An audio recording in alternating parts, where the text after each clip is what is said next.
Let's discuss question number 10. Concentrated nitric acid is labeled as 75% by mass.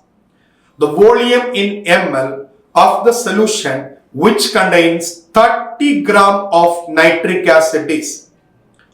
Given density of nitric acid solution is 1.25 gram per liter, gram per ml. നോക്കൂ ഈ question ഇത് basic ആൻസറിലെ question ആകാം അല്ലെങ്കിൽ സൊല്യൂഷനിലെ question ആകാം. Anyway it is കോൺസെൻട്രേഷനെ base ചെയ്തിട്ടുള്ള question. നമുക്കറിയാം ഇവർ തന്നിരിക്കുന്നത് മാസ് പെർസെൻറ്റേജ് ആണ്. സോ അങ്ങനെയാണെങ്കിൽ what is percentage, no what is molarity. നമുക്ക് മൊളാരിറ്റി കണ്ടുപിടിക്കാം, എന്നിട്ട് നമുക്ക് അതിൽ നിന്ന് വോളിയം എത്രയാണോ ആവശ്യമായിട്ടുള്ളത് കണ്ടുപിടിക്കാൻ വേണ്ടി ശ്രമിക്കാം. So let's write we have molarity is equal to 10 into density into mass percentage divided by molecular mass of solute. ഇതാണ് നമ്മൾ പഠിച്ചിട്ടുള്ള ഇക്വേഷൻ. അങ്ങനെയാണെങ്കിൽ see molarity of nitric acid equals 10 into 1.25 into percentage 75 divided by molecular mass of this person is 63 അല്ലേ? അപ്പൊ നമുക്ക് എഴുതാം this equals 12.5 into 75 divided by 63, or else I can write 125 into 7.5 by what comes there 63. അപ്പോൾ almost this will be coming as 15.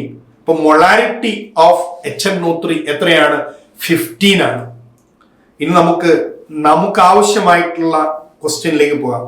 Volume in ml of this solution which contains 30 gram of nitric acid. നമുക്കറിയാം molarity കാണാനുള്ള expression. What is the equation to find molarity? Weight of solute into 1000 divided by molarity of that into volume in ml. നോക്കൂ, നമുക്കിവിടെ മൊളാരിറ്റി കിട്ടിയിട്ടുണ്ട്. So I can write here 15 is equal to weight of solute, അത് തന്നിട്ടുണ്ട് 30 gram. So 30 into what comes there 1000 divided by molecular mass of this person is 63 and we need to find out volume in ml. ഇതാണ് നമ്മൾ കണ്ടുപിടിക്കേണ്ടത്. അപ്പൊ നമുക്ക് ആവശ്യമില്ലാത്ത ആൾക്കാരെല്ലാം cut ചെയ്ത് കളയാം. സോ 15ഉം ഇത് നമ്മൾ കട്ട് ചെയ്ത് 2 അല്ലേ? അപ്പൊ വോളിയം ഇൻ ml എന്ന് പറയുന്നത് 2 into 1000 divided by what comes there 63. അപ്പൊ നമുക്ക് വേണമെങ്കിൽ ഒന്നുകൂടെ കട്ട് ചെയ്ത് കളയാം. 2ഉം 63 കൂടെ കട്ട് ചെയ്താൽ വി ആർ ഗെറ്റിംഗ് 31.5. അപ്പൊ 100 by 31.5. സോ ഓൾമോസ്റ്റ് ഇതിനകത്ത് നമുക്ക് ഏത് ഓപ്ഷൻ ആണ് എടുക്കാൻ വേണ്ടിയിട്ട് സാധിക്കുക? 10/3 ആണെങ്കിൽ 3 ആണ്. അപ്പോ നമുക്ക് ഓപ്ഷൻ ഏത് മാത്രമേ ഇതിനകത്ത് അവൈലബിൾ ആയിട്ടുള്ളൂ? ഓപ്ഷൻ 3 മാത്രമേ അവൈലബിൾ ആയിട്ടുള്ളൂ. So your answer for this particular question is option 3.